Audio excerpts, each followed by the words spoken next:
Primeiramente, eu quero agradecer a honra de estar abrindo o curso para os residentes.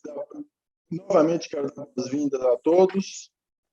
É, uma, é realmente um privilégio poder iniciar o curso dessa maneira.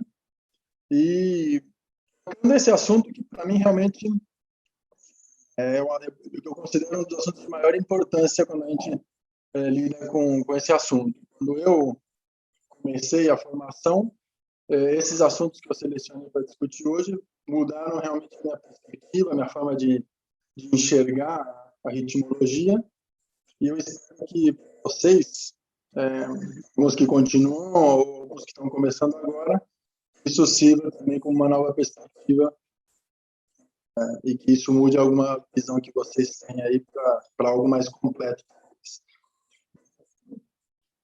Vai falar sobre o fundamento de mecanismos de aritmologia. E eu falo de fisiologia de membrana porque o potencial de ação celular do miócito está muito envolvido com os assuntos que a gente vai discutir. Então, o eletrocardiograma, mais fundamental traçado que a gente discute diariamente, e esse formato genérico que vocês conhecem, a onda P, o complexo QRS e a onda T. Mas, o que poucos se lembram é que esse formato do QRS, do eletrocardiograma como um todo, ele é, na verdade, uma resultante de vetores que se aproximam e se afastam de potenciais celulares, inúmeros potenciais celulares, que compõem a massa miocárdica, e quando todos esses vetores se fundem e se somam, com os seus potenciais que se aproximam e se distanciam de cada eletrodo do cardiograma, o resultante é esse traçado que a gente tem como familiar, que é uma linha isoelétrica QRS, um complexo QRS com porção positiva, negativa, com várias fases, e um intervalo isoelétrico também, e uma onda T, como a gente conhece. Então, devemos manter essa imagem, e a gente deve ter em mente que o eletrocardiograma ele é uma linguagem clássica, mas que tem uma outra linguagem, que é a linguagem do potencial de ação celular. Esteban, desculpa interromper um minutinho, não sei, mas acho que a maioria está sentindo uma falha no som. Não sei se é a internet, o som está falhando um pouquinho. Deixa eu tentar mudar, eu vou tentar mudar o fone. Obrigado.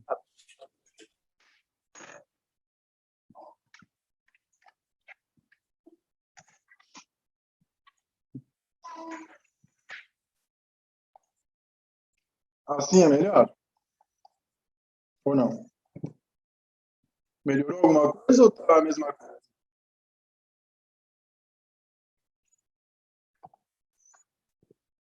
Aí, me ouvem? Doutor, parece que melhorou, mas continua falando para a gente ver se vai continuar liso. Eu acho que... Melhorou. Melhorou agora? Ou não? Deixa... Acho que tem um monte de aparelho ligado. Vamos ver. Tem que desligar. Não, continua travando mesmo. Deixa eu ver qual que é o problema. Então. Deixa eu ver se eu tô...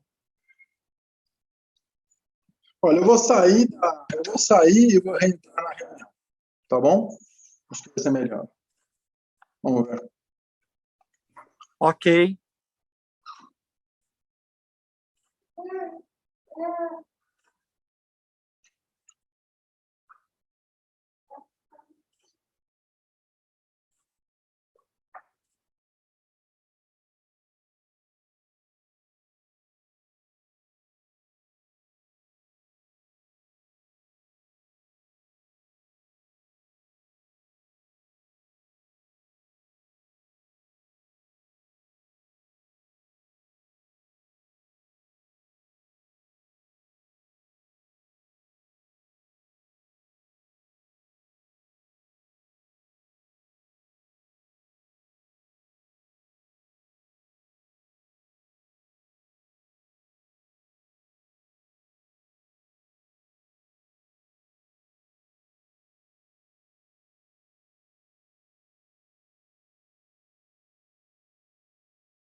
Ok, reiniciei aqui. Uma novidade ou melhor fazer sem fone, talvez?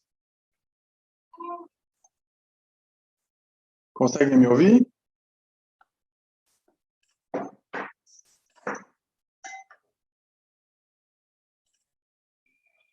Tá dando para ouvir sim, doutor. Oh, não, e se eu fizer sem fone, melhora? Não, parece que tem uma coisa. Tá melhor agora, doutor. Tá mais nítido a sua voz. Pode ser. Melhorou agora? Eu desliguei todos os aparelhos perto. Sim, melhorou, melhorou. Bom, então vamos continuar. Se ficar ruim o áudio, vocês me avisam novamente, se não dá para entender o que eu estou dizendo. Tá bom? Alguém fica de guardião aí do áudio, me avisa se precisar?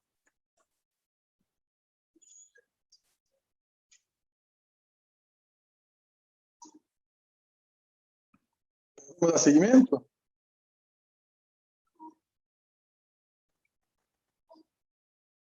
Aí.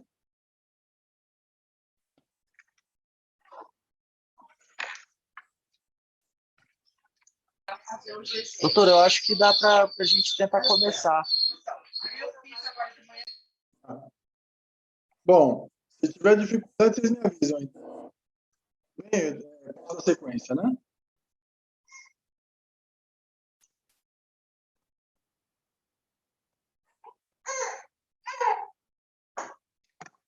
Eu não estou conseguindo vocês aqui para seguir. Conseguindo me ouvir?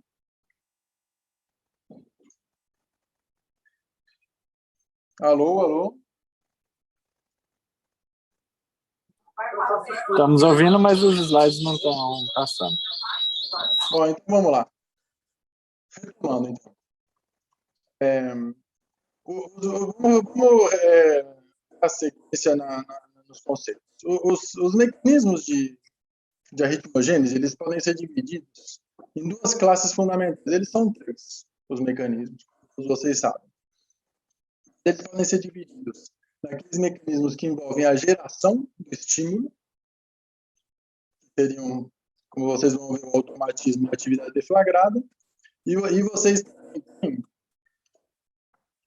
os que envolvem a propagação do estímulo. Vou começar com aqueles que têm a ver com a geração. Para a gente poder entender os conceitos de geração de estímulo, a gente tem que, então, rever por partes cada uma das fases do potencial de ação celular. Aqui em cima, vocês têm o complexo QRS, o eletrocardiograma clássico. E embaixo a gente tem na linha vermelha o potencial de ação celular do miócito. Essas duas curvas, elas estão temporalmente correlacionadas. A célula miocárdica ela tem repouso durante a diástole, ela está em mais ou menos menos 90 milivolts. Quando o estímulo é fisiologicamente gerado, então se inicia essa fase íngreme, muito vertical, muito rápida, chamada de fase zero. A célula muito rapidamente sai de potenciais negativos, de menos 90, passa ao zero e chega a potenciais levemente positivos, mais ou menos em torno de 30 positivos. Essa fase zero, ela se dá por uma abertura de muito rápidas de sódio, que entram no citossol, fazem o potencial da célula se tornar positiva, e isso se correlaciona com a inscrição do QRS na superfície. O que segue? Então, essa fase zero seria a fase de ativação da célula. Então, ela funciona, portanto, como se ela fosse um que se liga e se desliga a cada ciclo celular. Se liga se despolarizando, o QRS se inscreve, depois ela volta através de alguns acidentes que no potencial de ação, ela vai eventualmente voltar para a fase diastólica, que são os potenciais de repouso de menos 90. Mas ela não faz isso de forma direta. Inicialmente, existe uma repolarização leve, que é a fase 1. Depois segue um potencial de platô.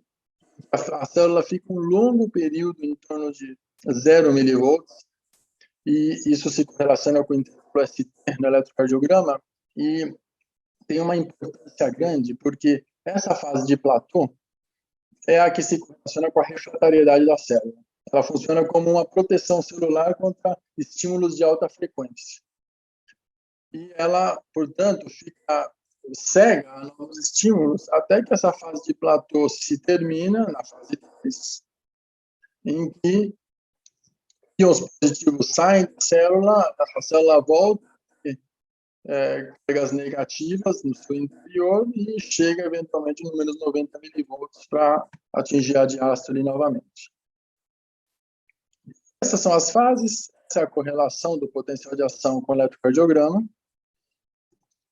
E nem todas as células do miocárdio têm exatamente o mesmo potencial de ação. O perfil que o potencial de ação tem muito a ver com a função da célula e a parte do coração a que ela pertence. Então, células, por exemplo, altas, como a do nosso sinoatrial, que está aqui, ou células do miocárdio atrial, não tem uma proteção tão grande quanto altas frequências. Isso não é algo que evolutivamente precisou se estabelecer.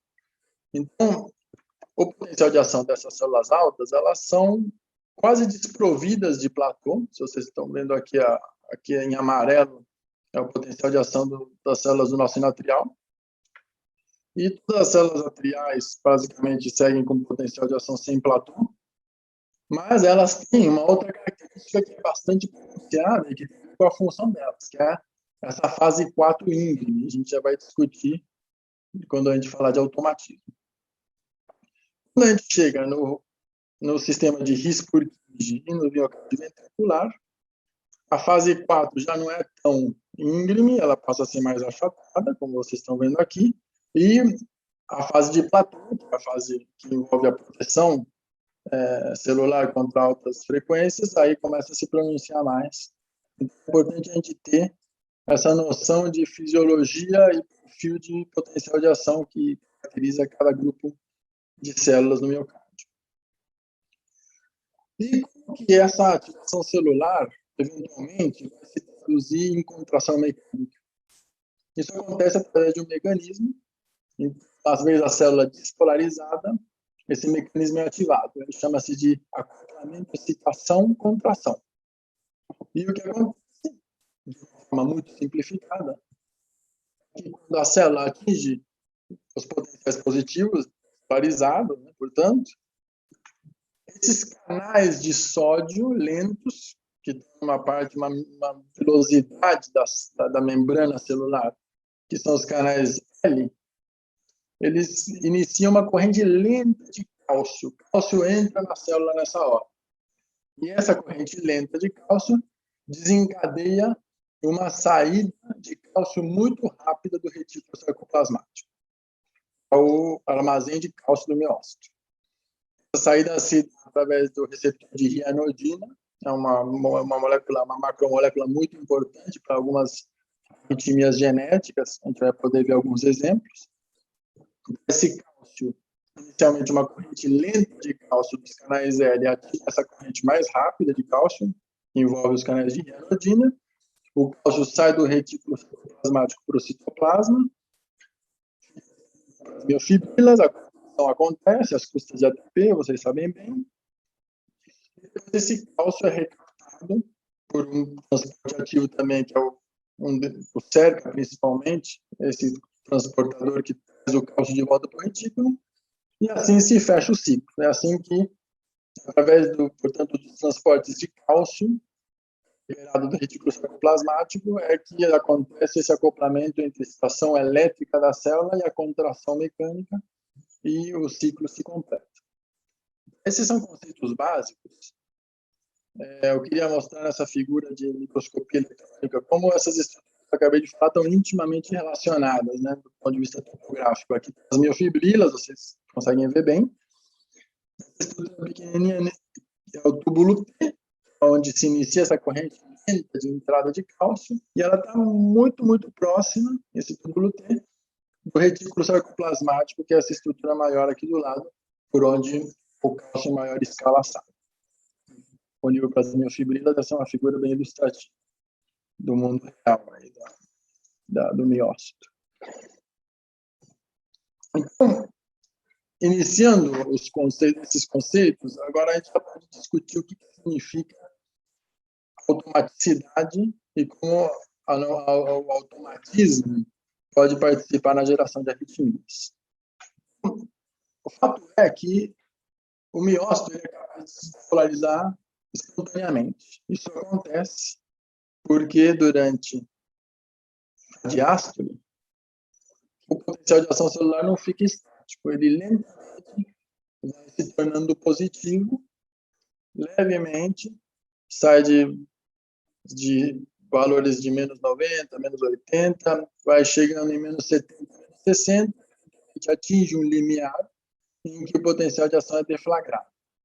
Essa corrente lenta, que está na célula lentamente positiva durante a diástole, ela se dá por uma entrada de íons positivos, claro, que é chamada de corrente de marca-passo, ou corrente de sódio, chamada de corrente Fanny, que envolve o íon sódio, e é essa corrente da diástole que produz o automatismo, essa possibilidade da célula se despolarizar espontaneamente.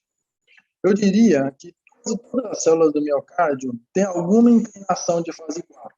Então, isoladamente, em laboratório, todos os grupos de células do miocárdio, se ressecados e cultivados, eles têm essa capacidade, têm essa propriedade de despolarização. Mas, em vivo, o grupo de célula que tem essa inclinação mais íngreme, porque é quem vai atingir o limiar de deflagração primeiro e vai dar o tom da frequência cardíaca. Em condições fisiológicas, são as células do nosso sinoatrial que tem esse perfil, que tem essa dominância de frequência. Então, esse aqui é um traçado que representa a despolarização espontânea das células do nosso sinoatrial. E aqui embaixo, vocês têm, por exemplo, células do sistema de His-Purkinje. E também tem uma corrente de sódio de fase 4, uma corrente Fanny, mas um pouco mais achatada. A frequência intrínseca desse grupo de células de His-Purkinje é uma frequência mais baixa. Como vocês veem, os QRS estariam mais espaçados.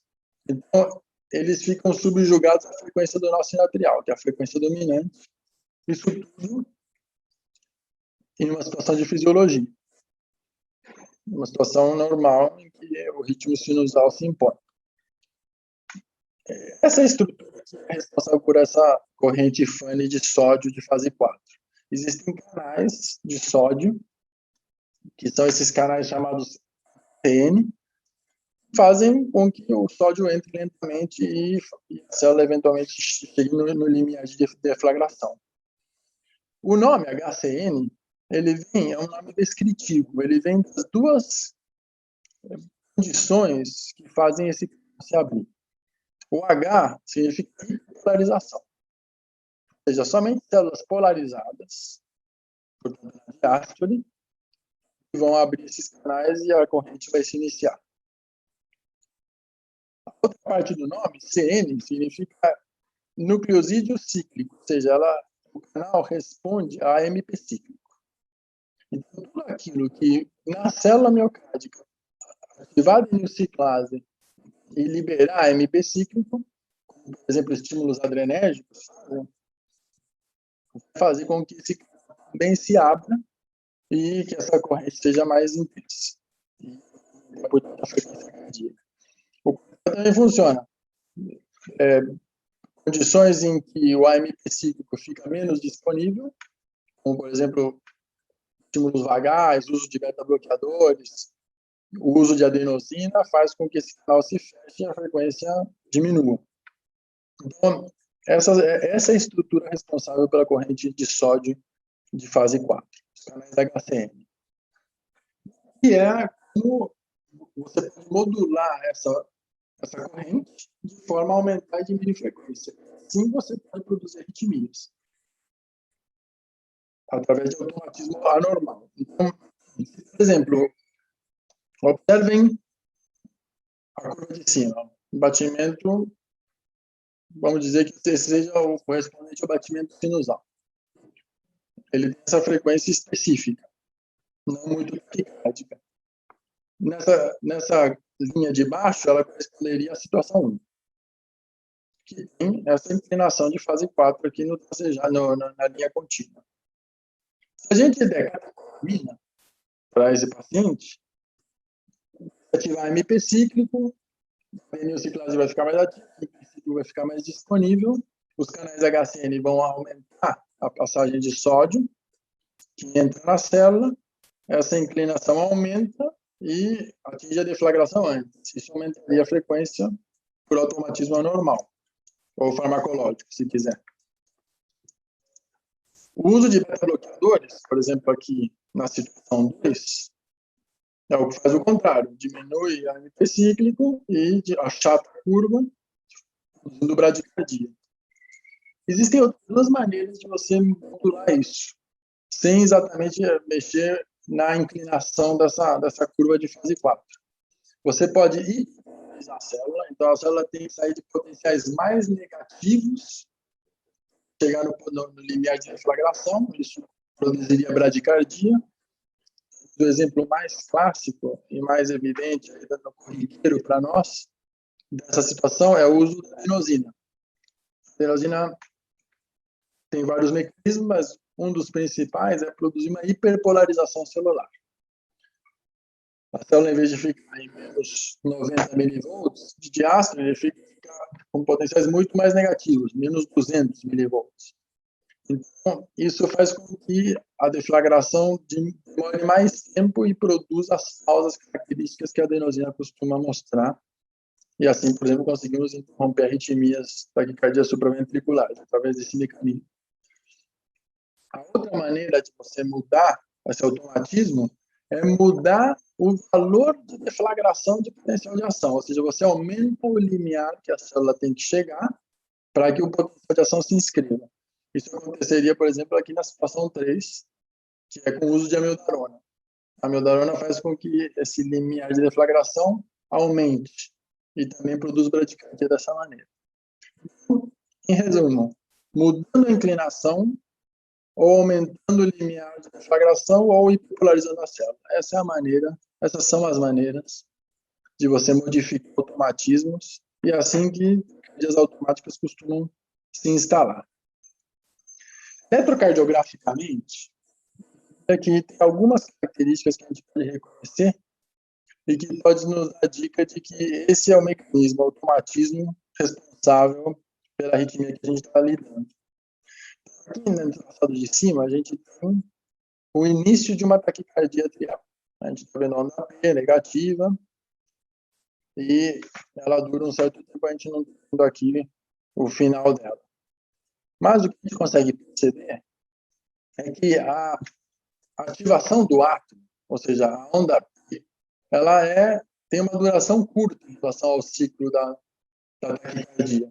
Tem um início aqui e termina logo depois. E depois existe uma linha isoelétrica que vai até o QRS.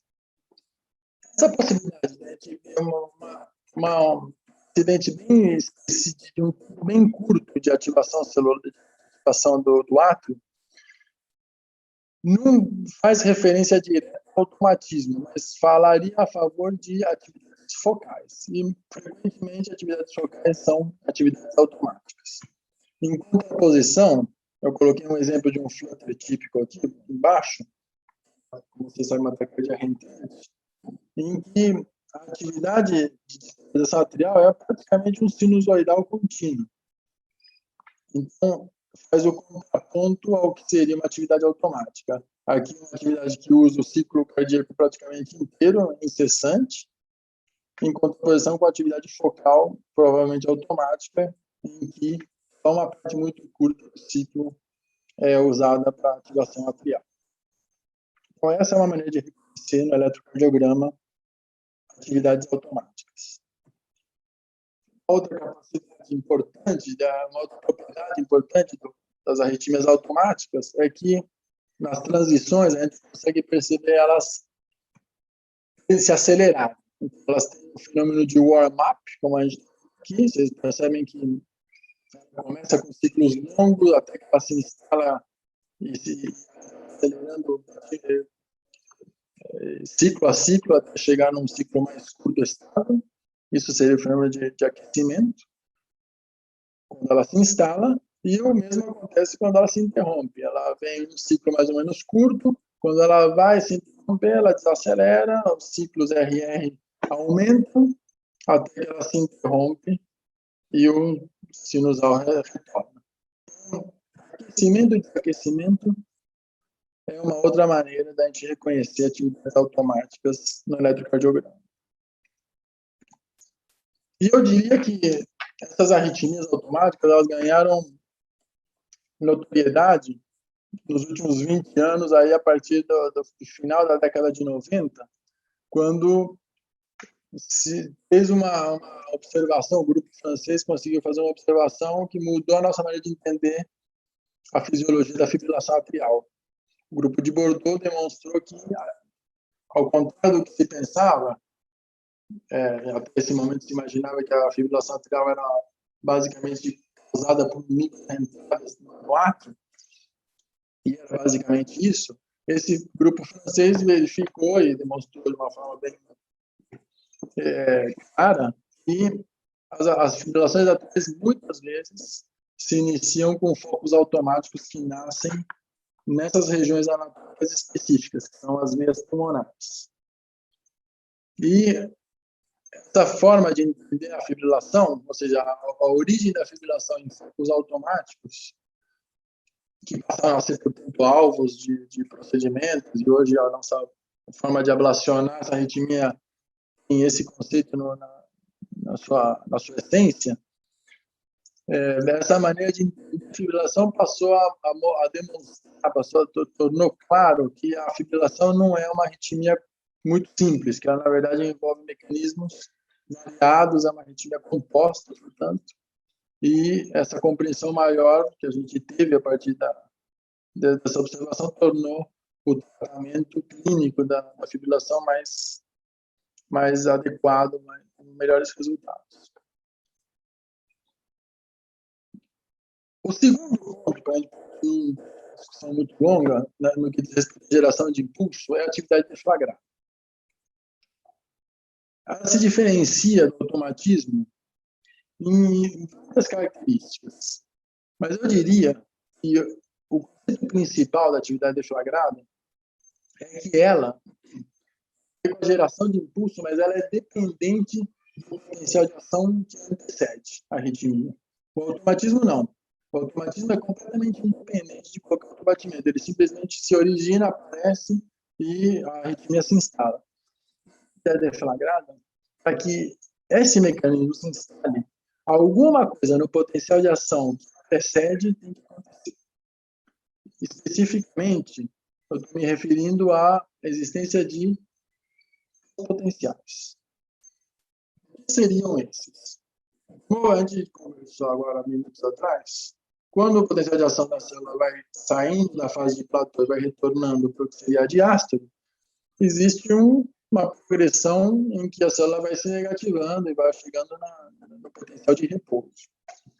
Se, em vez dessa repolarização, acontecerem oscilações de potencial de membrana e o citoplasma se tornar positivo e começarem a aparecer esses artefatos de positividades aí inesperados,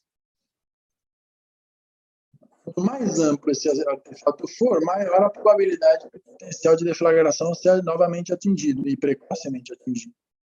E com isso, a arritmia se instalaria, a atividade deflagrada se instalaria. Então, esse pós-potencial é o aparecimento dele e a amplitude dele, que são fundamentais, ele depende do formato desse potencial de ação anterior. Se se o potencial é mais longo, se é mais curto, e portanto, são características que diferem do que seria o automatismo nesse aspecto. Vamos entender o que faz com que esses potenciais, esses pós-potenciais aconteçam. Existem dois tipos de pós-potencial. Os precoces, que são arbitrariamente chamados daqueles sim, que acontecem ainda na zona de platô, fase 2, ou na fase 3, que seriam esses dois exemplos. E existem os potenciais tardios, os pós-potenciais que aparecem já na fase 4 da diástole. Essa diferença entre precoces e tardios é importante porque são mecanismos celulares que diferem. Os que seriam de fase 2 e 3, chamados precoces, eles se dão por variações nos canais que participam da fase de platô. Na fase de platô, como eu disse, a célula fica um período mais longo, com potenciais estáveis. Existem correntes que se anulam. Existem correntes de saída e de entrada de íons positivos que não produzem resultante, porque elas se equivalem, e isso faz com que a célula praticamente não use de valor de potencial transmembrana. Esses canais de íons positivos, que são basicamente sódio, cálcio e potássio, eles podem, por momentos, se comportar de uma maneira anômala, de forma a produzir positividades ainda no final da zona de platô ou na zona 3. E isso produziria os potenciais precoces, que se dão justamente porque a fase de platô durou mais tempo. Então, isso acontece em estados bradicárdicos, em estados de fase de platô longo e, portanto, em estados em que o intervalo ST é longo. Por exemplo, em alguns casos de síndrome do QT longo, são a atividade deflagrada por pós-potenciais precoces que está acontecendo. Diferente dessa, aqui é um exemplo clássico, né, do que eu acabei de falar. Então, a gente tem o canal REG, que é o responsável pelo QT longo tipo 2. Como vocês sabem, envolve os canais de potássio. E quando esses canais de potássio malamente funcionantes não conseguem trazer de volta a célula para potenciais negativos, então existem oscilações para potenciais mais positivos, se atinge o potencial de deflagração. Isso acontece, como eu falei, em estados bradicárdicos, e a arritmia da torsade se instalar. Esse é um exemplo clássico do que seria a atividade deflagrada por pós-potenciais precoces. Diferente disso é o que acontece no potencial tardio, em que a célula já está longe do final do platô, as correntes que participam do platô não participam mais, já se encontra a célula na fase diastólica, e o que acontece aqui, então, se o platô já não está funcionando mais, o que faz a célula se tornar precocemente positiva? O acúmulo de cálcio no citoplasma. Como vocês se lembram, num batimento normal, a célula é ativada, o cálcio sai do retículo sarcoplasmático, é recaptado, inteiramente recaptado, não se acumula no citoplasma e o potencial de ação é normal. Quando existem atividades deflagradas por pós-potenciais tardios, esse mecanismo de recaptação do cálcio é alterado. Então, ou a reanodina está liberando cálcio em excesso, ou ele não consegue ser recaptado na mesma taxa que é liberado pelo cérebro. De forma simplificada, seria isso. E o acúmulo de cálcio no citoplasma, ele produz oscilações para positivo e produziria atividade deflagrada. Então, eu diria que, se eu fosse simplificar a discussão, eu diria que os pós-potenciais precoces, eles são bradicardia dependentes e não envolvem o acúmulo de cálcio no citoplasma. Os pós-potenciais tardios, ao contrário, envolvem estados taquicárdicos, estados adrenérgicos, e envolvem o acúmulo de cálcio que não consegue ser recaptado inteiramente pelo retículo sarcoplasmático. E as arritmias que eles produzem são diferentes também. Observem, a síndrome do QT longo tem características diferentes, mas todas as arritmias que são produzidas por as síndromes genéticas, quase todas as síndromes genéticas, envolvem algum tipo de pós-potencial. Se envolver potenciais que se ativam durante o estímulo vagal, frequentemente serão precoces. Se for adrenérgico, possivelmente serão pós-potenciais tardios. Esse aqui é um exemplo, uma síndrome do QT longo, vocês estão vendo aí à esquerda do traçado, um intervalo que é bastante prolongado. O pós-potencial sim está aqui. Isso a gente não está vendo o potencial de célula, mas a gente está vendo o eletrocardiograma. E o que está envolvido aqui seriam pós-potenciais precoces, porque isso acontece durante o estado bradicárdio. O resultante, no entanto, é o mesmo de sempre. A torsades, a taquicardia polimórfica, que, como vocês sabem, é uma situação grave. Aqui, uma outra classe de arritmias genéticas que envolvem estados adrenérgicos, que são, por exemplo, as taquicardias catecolaminérgicas, envolvendo alterações no gene da rianodina ou da calcipoestrina. Vejam, o estado inicial é bastante diferente, mas a frequência elevada, assim, se for uma taquicardia bidirecional inicialmente, estado adrenérgico que causa isso, então, provavelmente acumulando cálcio no citoplasma, por pós-potencial, gerando pós-potencial tardio, que eventualmente vai dar o mesmo resultante final que a torsades. Lembrem-se que diferentes mecanismos de atividade flagrada acabam resultando no mesmo quadro, portanto. Para finalizar, eu vou ser muito breve no que diz respeito à reentrada, porque eu sei que todos vocês estão muito familiarizados com esse mecanismo. Não vou falar que são duas vias paralelas, enfim, uma bloqueia, a outra não. Eu vou tentar mostrar apenas um slide sobre reentrada e tentar mostrar para vocês como o eletrofisiologista entende a reentrada. Independente da entrada ser funcional, ou seja, independente dela envolver bordas anatômicas bem definidas ou simplesmente homogeneidade do período refratário, o que existe numa reentrada, a condição sine qua non para que a reentrada se instale e se continue, é que a cabeça da ativação do miocárdio não encontra a cauda de refratariedade. Eu diria que essa é a condição principal. Então, a onda de ativação não pode encontrar a cauda de refratariedade. Tem que ter tecido despolarizável entre a cabeça e a cauda, e aí sim temos uma reentrada estável. E, para que exista um gap estável, quanto maior o gap, portanto, mais estável a reentrada, para que exista esse gap, a gente tem que ter uma relação crítica entre duas propriedades que frequentemente a gente se confunde com elas. Uma é a refratariedade e a outra é velocidade de propagação. Elas não são a mesma coisa e muitas vezes, para falar a verdade, elas se comportam de maneira inversa. Então, vejam, se o gap tem que ser amplo, a cabeça de ativação tem que avançar lentamente, não chegar na cauda. Então, velocidades de propagação lentas são as que favorecem reentradas.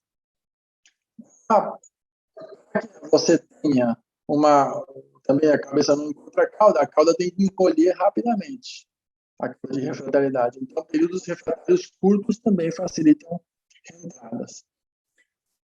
Então, essas são as duas condições que envolvem a existência de um gap excitável. Período refratário curto e velocidade de propagação lenta. Quando tivermos essa condição, reentradas estáveis. E isso é importante no momento que a gente vai escolher drogas antiarrítmicas, porque Se a gente quer dar uma droga antirrítmica e eventualmente aumenta a refratariedade, o que é bom para interromper reentradas, mas ao mesmo tempo alentece demais a propagação da onda, em vez de a gente ter uma diminuição do gap excitado, a gente pode ter um efeito paradoxal e aumentar esse gap e tornar a reentrada mais estável. E aí vem o efeito arrítmico das medicações que a gente usa. Então, esse é um conceito importante e tem implicações terapêuticas. As drogas da classe 1C, por exemplo, a propafenona, que a gente gosta tanto e é realmente uma excelente droga, eventualmente pode produzir esse efeito paradoxal e tornar entradas mais estáveis através do aumento do gap excitado. Esse tipo de situação. E, finalmente, lembrar, como acontece na fibrilação atrial, que os mecanismos podem se associar. Então, eles não atuam isoladamente. Se você tem, por exemplo, atividade deflagrada acontecendo, parte do miocárdio se polarizando, enquanto outras partes não, isso aumenta a dispersão da refratariedade e se iniciou uma atividade deflagrada, mas acabou favorecendo reentradas funcionais, isso pode estar em associação e os quadros podem ser complexos. A fibrilação atrial mesmo é um exemplo claro disso, em que a ritmogênese se inicia por automatismos, mas ela se perpetua por reentradas e os dois se retroalimentam. Eu acho que eu vou parar por aqui, vou abrir o espaço para perguntas. Se fosse fazer um sumário muito, muito resumido, eu diria que lembrar do automatismo como dependente da corrente de despolarização diastólica, da corrente de fase 4, lembrar da atividade deflagrada sendo determinada por pós-potenciais, tardios ou precoces, e a reentrada, em vez de ser descrita como duas vias paralelas e aquela listagem de condições que são necessárias, lembrar apenas que para uma reentrada se instalar, o que você precisa é ter um bom gap excitável. Aí sim, a atividade reentrante pode se perpetuar e isso faz com que a compreensão do mecanismo seja mais fácil. Bom, vou parar por aqui, doutor Davier. Enfim, as perguntas, por favor. Obrigado, Esteban. Eu vou deixar aberto aí para os fellows, quem tiver pergunta, por favor, fiquem à vontade. Da última vez que a gente fez essa aula no passado, você... Desculpa, alguém está perguntando. O tema é árido. Eu acho que as pessoas ficam um pouco inibidas nessa primeira aula, né, Esteban? Você tinha usado esse mesmo termo ano passado, assunto árido. Mas eu acho que é um bom começo. Tá certo. O Vitor, que estava aí, eu estava discutindo com ele, com os residentes ontem, alguns desses tópicos. Vitor, quer perguntar? Não, eu estava lembrando Você começou falando da fase 4, da despolarização, e depois você entrou na atividade deflagrada, que foi a arritmia do nosso caso de ontem, né? Sim. E envolvendo especificamente a de fase 4, associada ao metabolismo do canal de cálcio, né? Sim, exatamente. Sim. Ontem a gente teve um exemplo disso e a gente está discutindo esse assunto. O que você achou, Vitor? Ficou mais claro aí a questão das atividades deflagradas? Ficou. E a fase 2 e 3 é sempre precoce, né? Eu acho que ele, em um dos slides, eu fiquei na dúvida ali, mas precoce é sempre fase 2 e 3, é isso? Isso. Arbitrariamente, quando o potencial se inscreve no final da zona de platô, ou ainda antes do início da fase 4, a gente chama isso de pós-potencial precoce. E quando ele é de fase 4, é o tardio. Tá certo. E quando a gente avalia a extrasístole, né, a gente vê aquele padrão de inibição no teste ergométrico durante o esforço e tal. Perfeito. E aí a gente dá, né, vai orientando para o caráter mais benigno da extrasístole idiopática. E quando a gente começa a ver o padrão mais dependente de catecolamina, a gente não tem a evidência de canalopatia associada a TVPC e tal. E aí, nesses casos, assim, como é que a isquemia poderia ser uma forma também, né, que a gente vê de extrasístole catecolaminérgica, certo? É claro que se você tiver um quadro isquêmico, o mecanismo é vascular e aí você tem que ir para a correção dessa parte antes de mais nada. Mas, com relação ao que você chama a atenção, realmente, as extrasístoles ventriculares idiopáticas, que a gente vê tanto no nosso ambulatório, elas são bradicárdicas, né? Elas acontecem em estados bradicárdicos, mais noturnos. Durante o esforço, elas frequentemente se inibem, vocês conseguem ver isso no teste de esforço. São portanto, provavelmente ocasionadas por pós-potenciais precoces. Mas isso não significa que toda arritmia que acontece durante a bradicardia é maligna, e nem que toda taquicardia que se instala em estados adrenérgicos é maligna.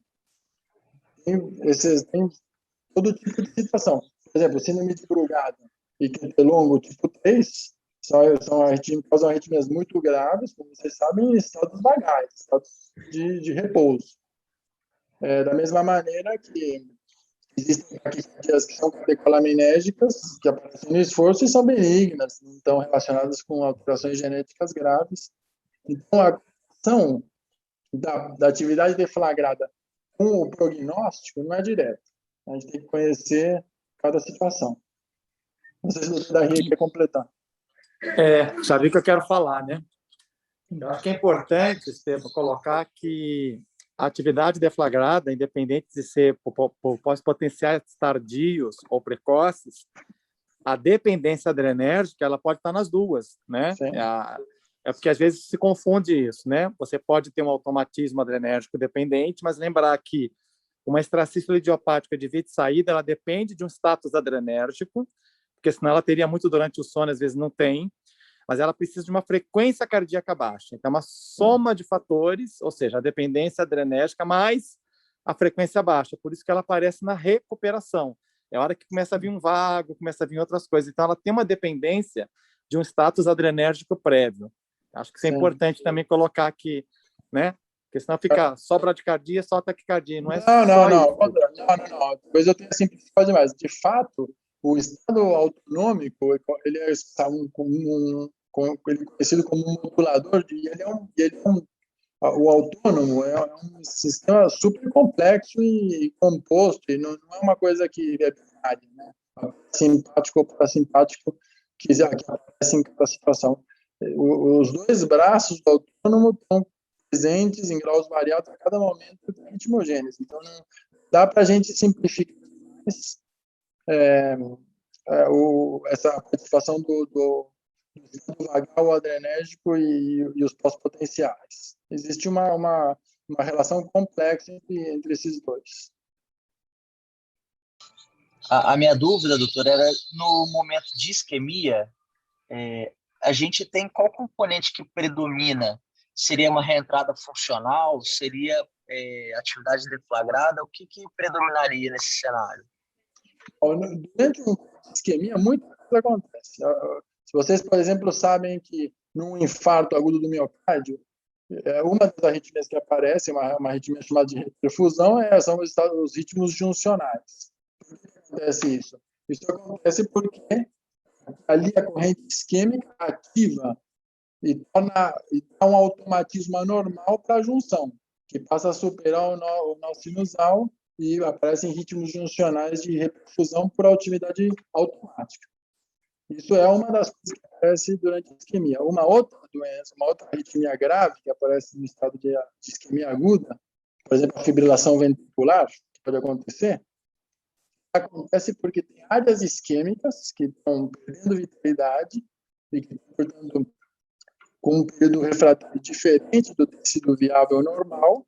Isso causa uma heterogeneidade de estados de refratários, assim, regiões de refratariedade anormal, outras que estão normais, e isso favorece a reentrada. Então, eu diria que O que acontece em estados isquêmicos agudos facilita qualquer tipo de mecanismo desses que a gente acabou de discutir. Esteban, eu lembrei agora de um artigo que eu li há muito tempo, que eles fazem trabalho de microeletrodo e que eles induzem isquemia aguda e tentam mostrar que durante a isquemia aguda você produz uma área de condução lenta, ou seja, mecanismo para a reentrada. Não necessariamente tem um bloqueio no direcional como tem na fibrose pela isquemia, mas a condução lenta ela é criada durante a isquemia aguda também, isso é importante. Sim, sim. Quem mais? Quantas pessoas tem aí para a gente conversar? Quem mais quer perguntar? Abbiamo 25. Posso fazer uma pergunta? Ana Luísa. A aula foi ótima, obrigada, viu, doutor? Imagina. Eu queria perguntar sobre o mecanismo de rotor na FA, que é uma coisa que eu ainda não entendi muito bem. Se não puder explicar um pouquinho. Sim, os rotores são uma pega no aqui no slide exatamente, mas vou tentar puxar aqui. Mas os rotores, eles são justamente o que a gente está conversando agora, né? Eles são uma maneira de entender a atividade da fibrilação atrial e reentradas em geral, porque rotores podem aparecer em fibrilações ventriculares também. O que acontece nesse modelo de interpretação é que não existe uma barreira anatômica que faz com que duas vias funcionalmente distintas funcionem e produzam a reentrada. O que acontece é que existe uma situação, por isquemia ou por doença prévia, em que existe um núcleo de refratariedade e uma frente de ativação que circula esse núcleo de refratariedade. Isso seria a teoria do circuito de núcleo refratário. Tornado, para quem estuda, exato. É tornado. Vórtice, ou enfim, são espirais. Então, o que acontece é justamente isso. O que você está perguntando é como é que a gente pode entender que reentradas aconteçam quando não existe uma cicatriz, por exemplo. Isso pode acontecer sim, isso é chamado de reentrada funcional, e tem a ver justamente com esse conceito que a gente mencionou aqui, que é a dispersão da refratariedade. Existem cicatrizes, mas existem áreas refratárias e áreas não refratárias, e funcionalmente isso permite que a frente de onda circule e se perpetue, a reentrada se instale. Eu posso depois mostrar figuras aí mais ilustrativas, mas é uma das maneiras em que a gente pode entender reentradas. E a fibrilação atrial, ela tinha um grupo em Nova York, que em Syracuse, na região do norte do estado, é um mexicano que mora lá que se chama Jalif, um cara importante, que entendia a fibrilação. Não, na época que isso estava ainda sendo elucidado, ele achava que talvez os focos pulmonares fossem participantes, mas o que ele achava que causava principalmente atividade fibrilatória eram esses rotores. Então ele queria ablacionar, tentar localizar esses rotores e ablacionar eles, e aí talvez se ele pudesse, a reentrada assim. E isso perdeu um pouco de força, essas teorias aí acabaram caindo em desuso, e a teoria das vias pulmonares é a mais aceita hoje.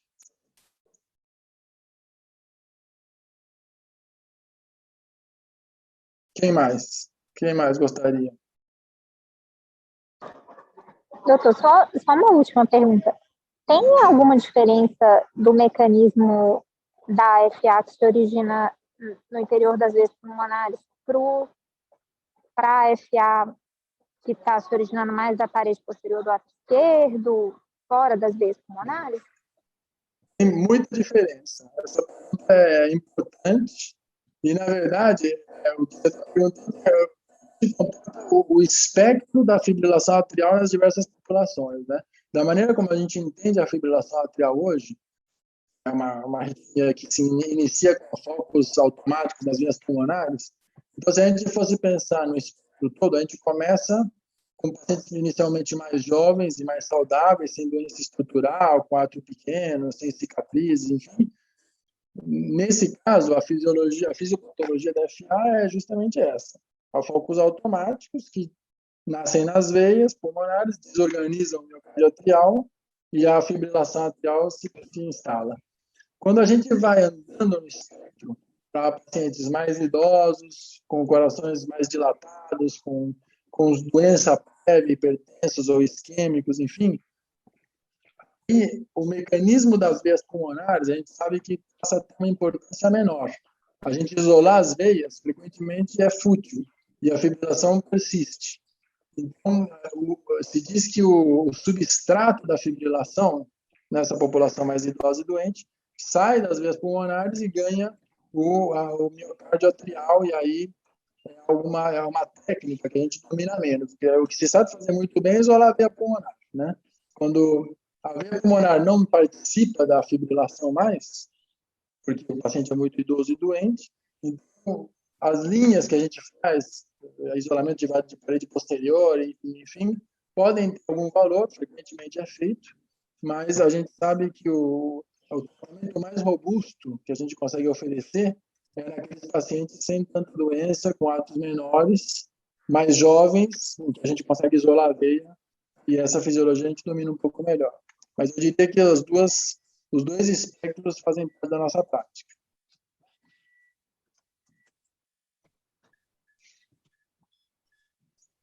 O Daria quer completar? Acho que chegamos ao fim. Temos aí 1 hora certinho. Eu quero agradecer os seus excelentes slides, foram muito didáticos, nenhum slide poluído, slides fáceis para compreender.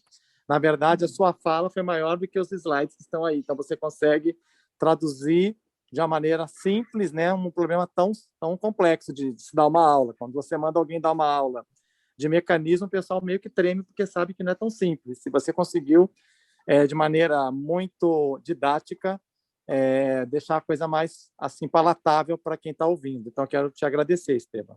Não, eu que agradeço a honra de abrir o curso. Eu quero dizer que isso se fala à medida em que a gente vai se familiarizando, mas esses slides estão à disposição de todos e as discussões vão estar abertas aí todos os dias. A gente vai poder retomar esses assuntos aí como vocês preferirem. Depois, acho que o Cristiano vai deixar depois no YouTube, em plataforma, para que vocês depois possam acompanhar e rever essa aula. É importante que em todas as aulas vocês participem. Eu quero agradecer tanto os fellows que estão aqui, os que já foram, que estão aqui também. Eu vi que tem gente aí que eu vi pelos nomes, eu conheço todos, quero agradecer também. Divulguem, tá? A próxima aula, se Deus quiser, na terça-feira que vem. Pode ser que a gente adapte uma outra aula para final de tarde ou à noite, a depender de algumas aulas que vou conseguir com residentes, mas a princípio fica sendo esse horário mesmo. Desejo um bom fim de tarde para todos aí e para você também, Esteban. Um abraço a todos, muito obrigado. Obrigado. Tchau, tchau.